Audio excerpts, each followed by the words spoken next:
Olá, alunos! Sejam bem-vindos a mais uma aula de língua portuguesa.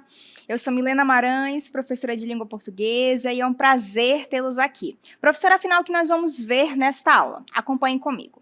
Nós temos aí o nosso objeto de conhecimento, conhecimento amplo de vocabulário e utilização de recursos linguísticos e multissemióticos na articulação de parágrafos, orações e períodos, e o nosso detalhamento, análise dos sentidos na tessitura do texto e uso de palavras ou expressões para ampliação de sentidos e uso crítico da língua nas diferentes linguagens e práticas artísticas, corporais e verbais nos distintos campos de atuação social e nas diversas mídias. Então, gente, vamos à nossa aula.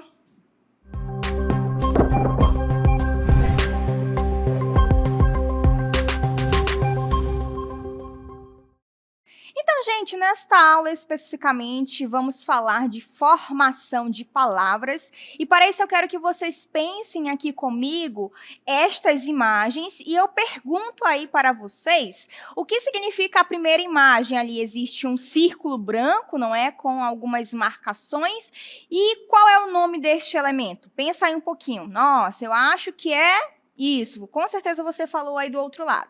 Aí depois nós temos uma imagem que está aqui perto de mim, ó, que é desta criatura aí que está ali andando, parece. Como eu chamo este ser aí? Como eu chamo esta imagem? A imagem não, o que está na imagem? Você pensou aí como é que eu digo o nome disso? Eu acho que você conseguiu pensar, não é? Então nós temos a bola, lá naquele círculo branco, e nós temos aqui o menino. Então eu tenho duas palavras.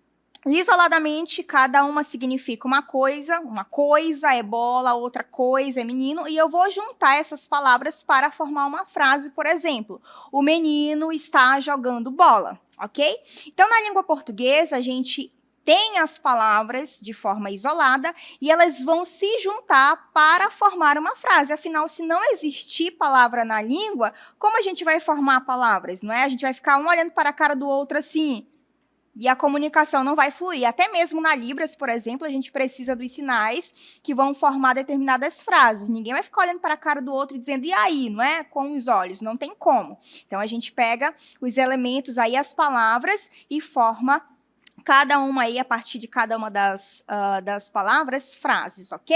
E agora eu quero que vocês vejam o conceito comigo.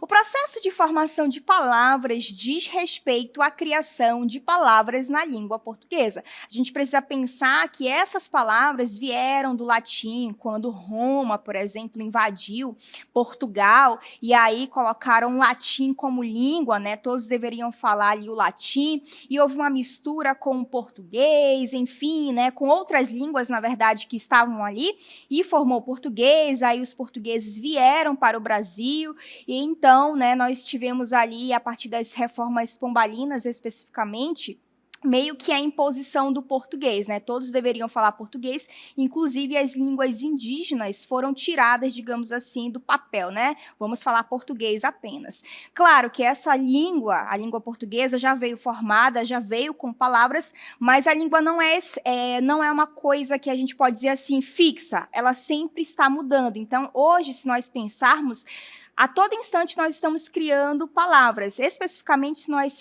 fizermos aí uma relação com o inglês. No inglês é assim, mas no português, por exemplo, existe uma tradução. A gente faz a criação da palavra para que ela possa, de fato, existir na nossa língua.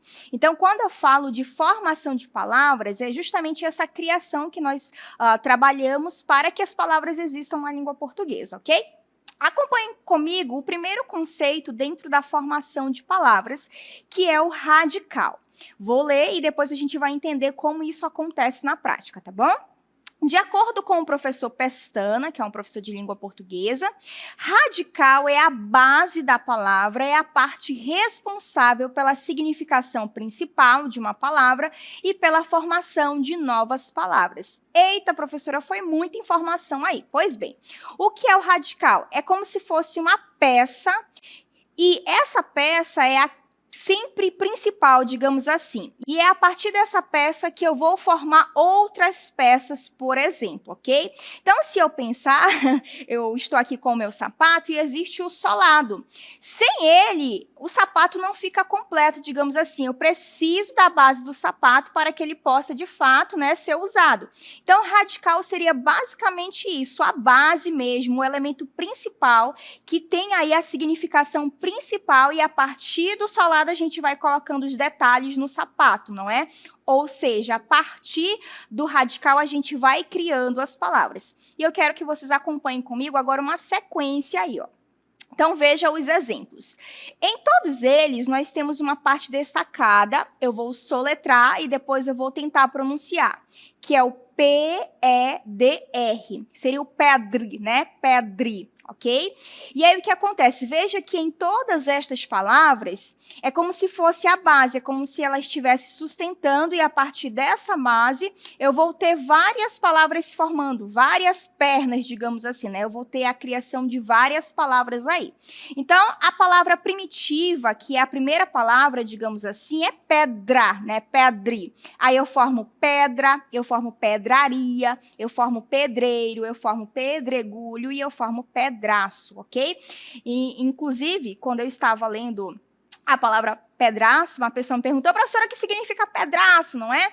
Pedraço, em Portugal, significa granizo, mas aqui no Brasil, especificamente, nós falamos de uma pedra grande, não é? Inclusive, as pessoas jogam, por exemplo, em alguma coisa.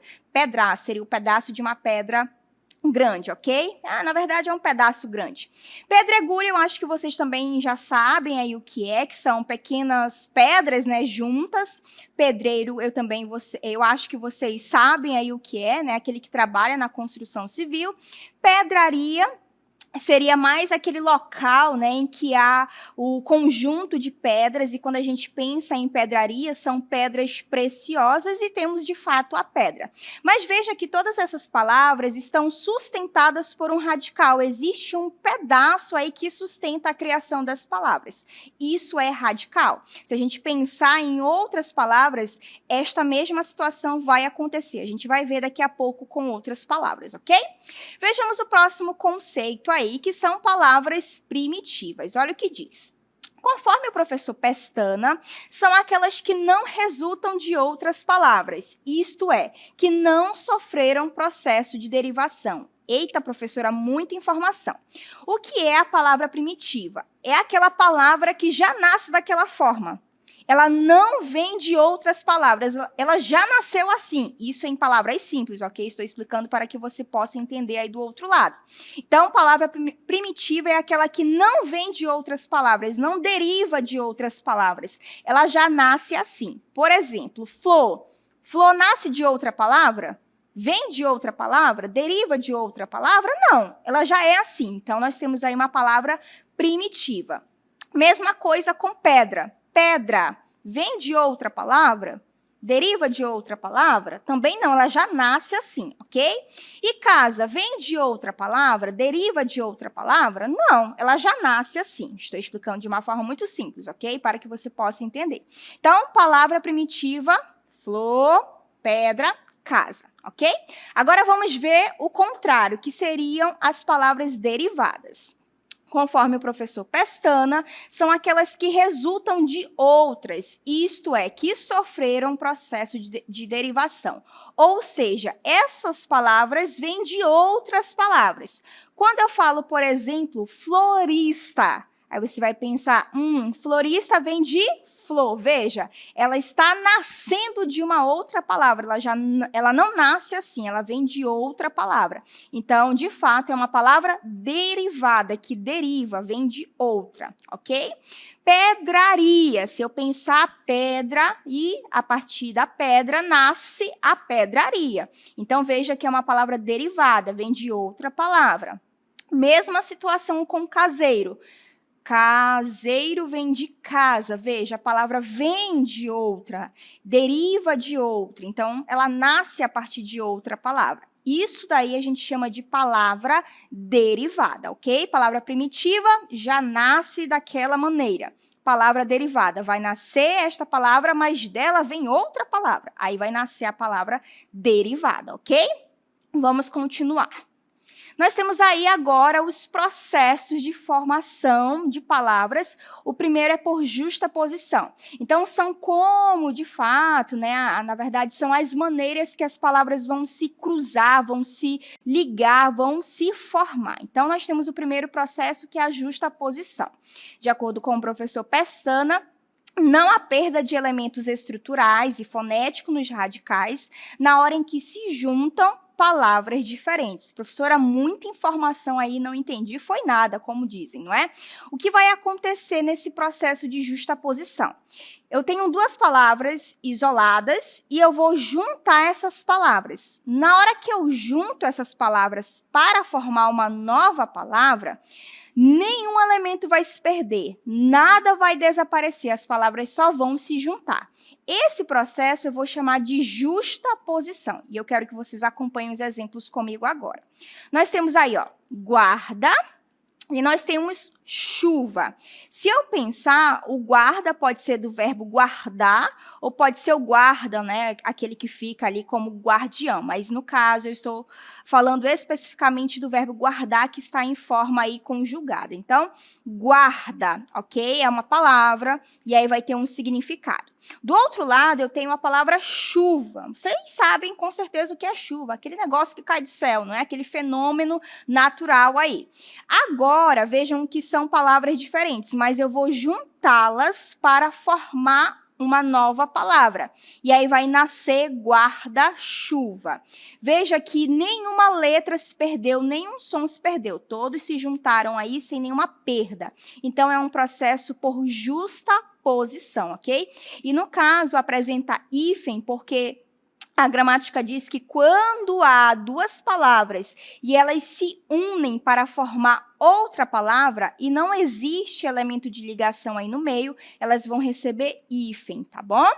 Veja a próxima palavra, 10 mais 8, e aí forma 18. Perceba que nenhum elemento também se perdeu, só faz juntar as palavras.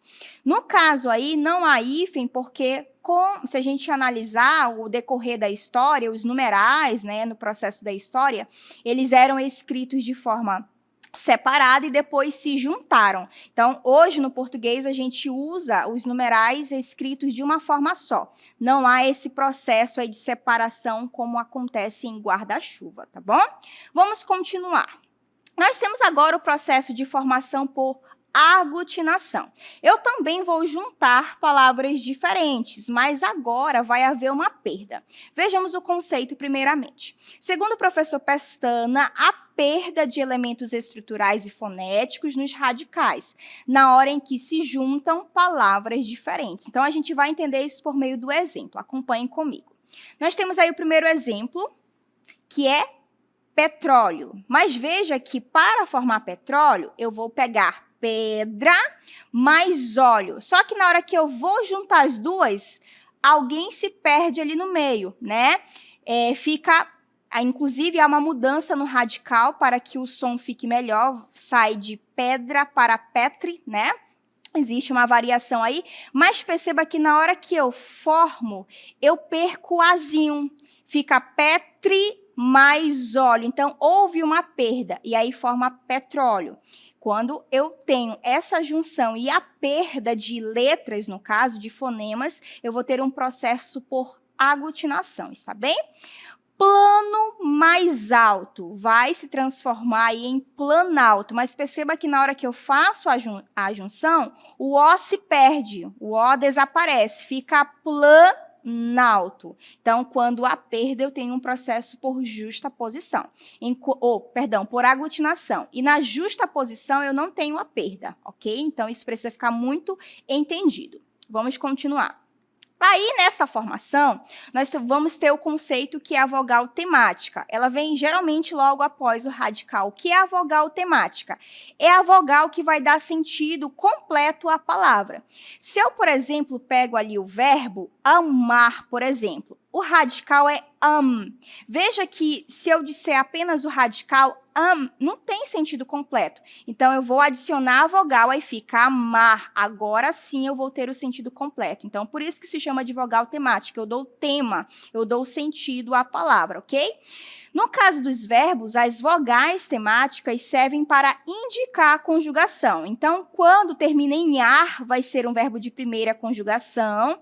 Quando terminar em er, vai ser um verbo de segunda conjugação. E quando terminar em ir, vai ser um verbo de terceira conjugação, ok? Então, as vogais temáticas, especificamente as verbais, servem para indicar a conjugação verbal. Aqui, conjugação, verbo pertence, tá bom? Do outro lado, nós temos a nominal. A nominal pode ser o adjetivo, é tudo aquilo que não é verbo, ok? Então, pode ser adjetivo, substantivo. E quais são essas vogais aí? A, E, O. Então, eu tenho casa, leve e povo, ok? Interessante dizer também, não é? A mesma situação que acontece lá no verbo. Se eu digo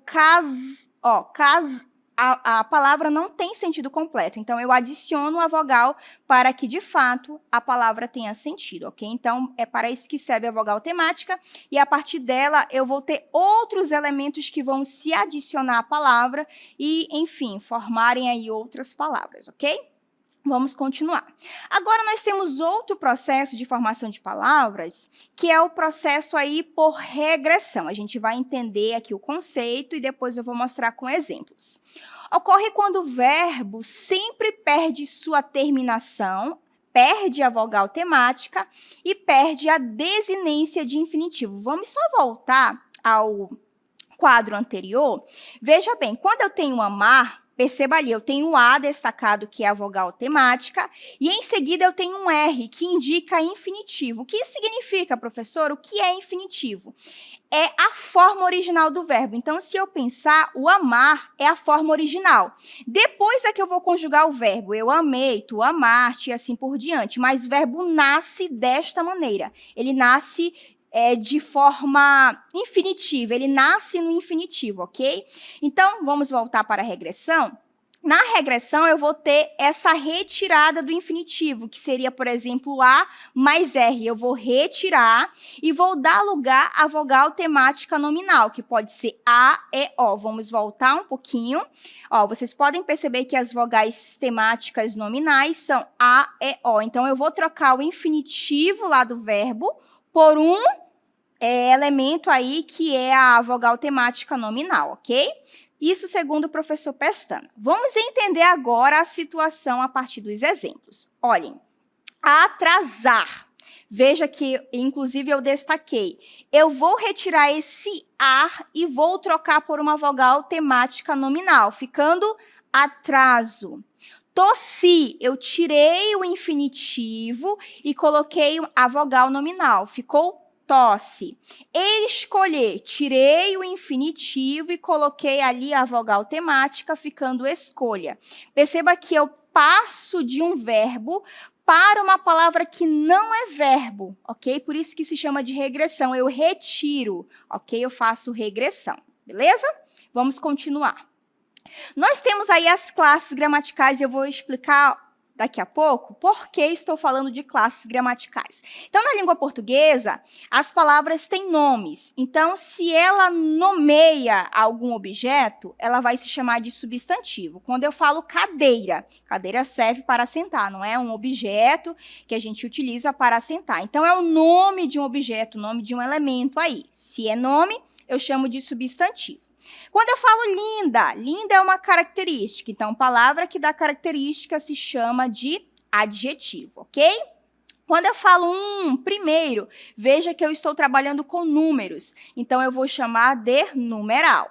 Agora, quando eu faço junção de palavras, por exemplo, gosto, chocolate. Como eu vou juntar essas duas palavras? Quem vai fazer isso é a preposição. Então, quando eu utilizo um elemento que junta palavras, eu chamo de preposição.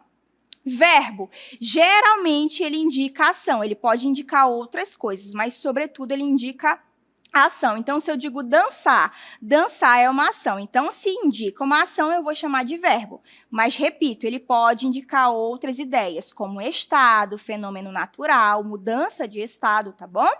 Conjunção. A conjunção parece um pouco com a preposição, porque ela também vai ligar, só que ela vai ligar orações. Veja, Milena dança e corre. Oração é toda frase que tem verbo. Então, se eu digo Milena dança, dançar é verbo. A frase é uma oração. Milena corre, também tem verbo. Então, outra oração. Perceba que eu estou juntando duas frases verbais, duas orações. Então, a conjunção serve para ligar orações. E a preposição não tem essa função, ela serve para juntar palavras, ok? Vamos continuar aí. Nós temos o artigo, e aí, claro que eu vou ter as classificações dentro do artigo. No caso, eu estou trabalhando especificamente com o artigo definido, aquele que define, aquele que especifica, que diz que o elemento é conhecido ou a pessoa é conhecida. Quando eu digo a menina, quer dizer que eu conheço, não é qualquer menina, é a menina, ok? Interjeição serve para expressar algumas emoções, não é? Quando eu digo, ei, ó, estou expressando emoção de atenção, ok? Advérbio, ele vai expressar uma circunstância, uma barreira para que a ação aconteça, por exemplo. Então, se eu digo, Milena fala calmamente, o que é uma mentira, vocês podem perceber que a todo instante eu estou falando aqui, né? Então, eu não falo calmamente, mas é só um exemplo.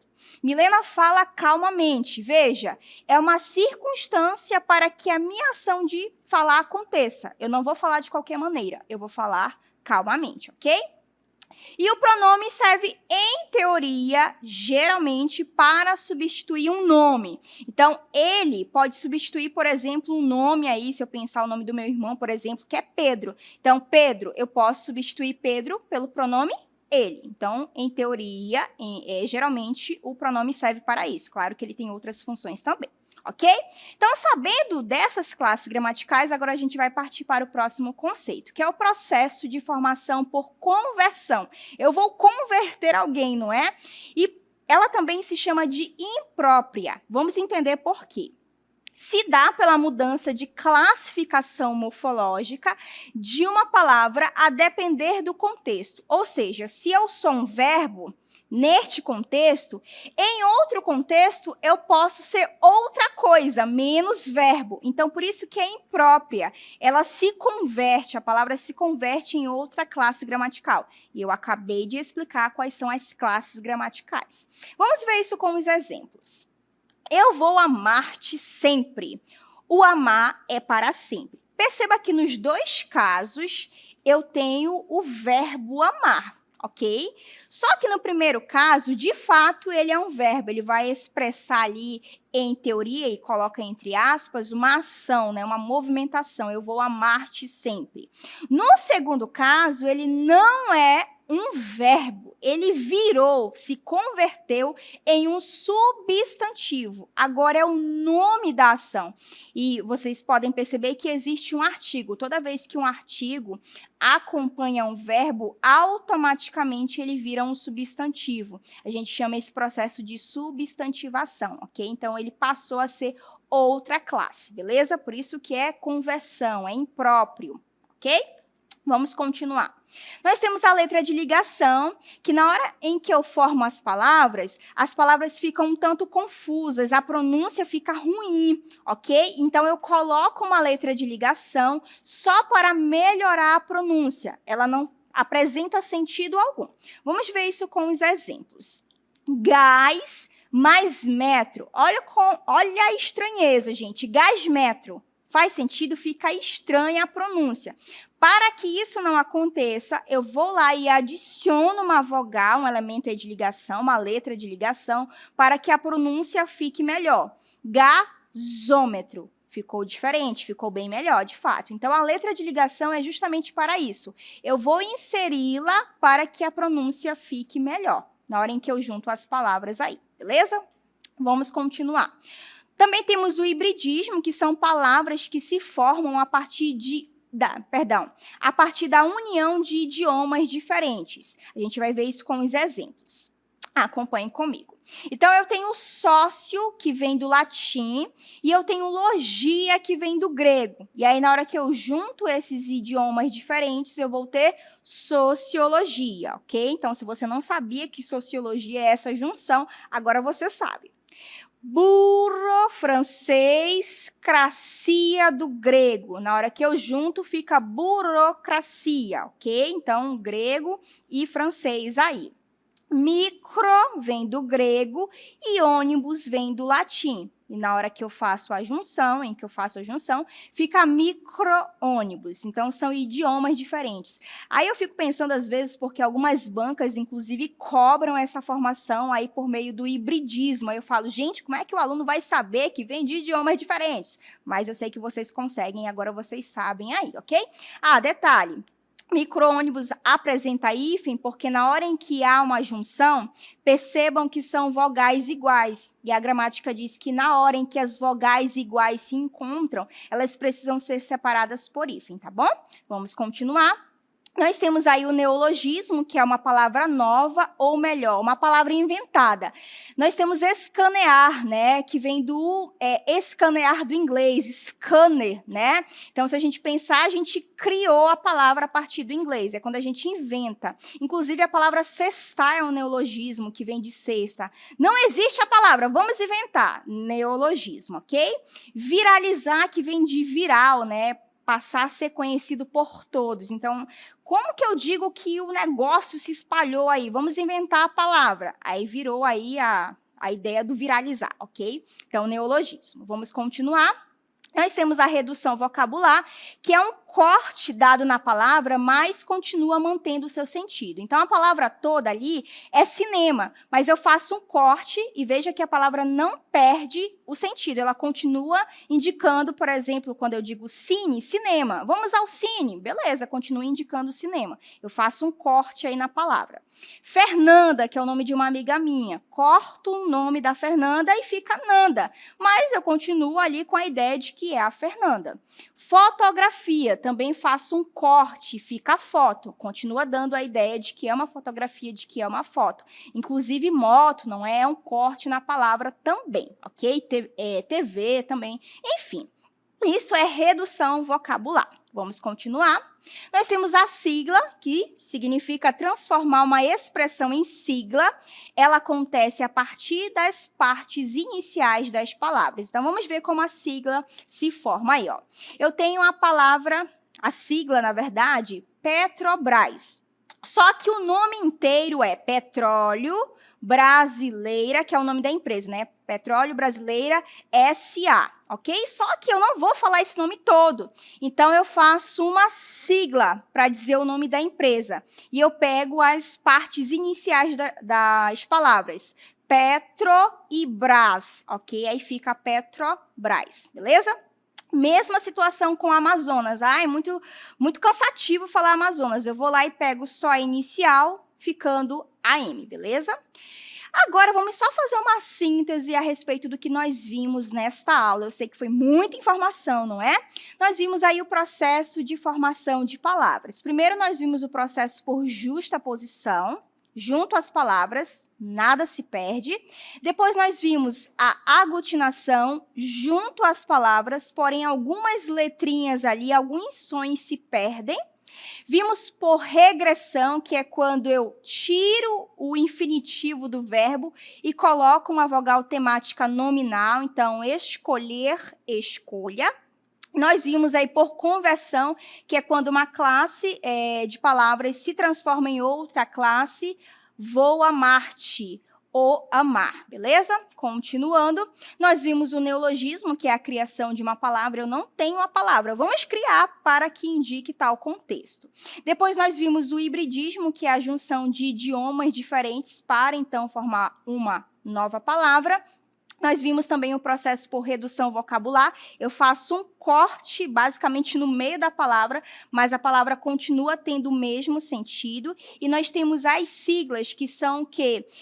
São reduções também da palavra, só que eu pego apenas as partes iniciais das palavras, ok? Gente, eu espero que você do outro lado tenha entendido, apesar das muitas informações, e eu fico por aqui.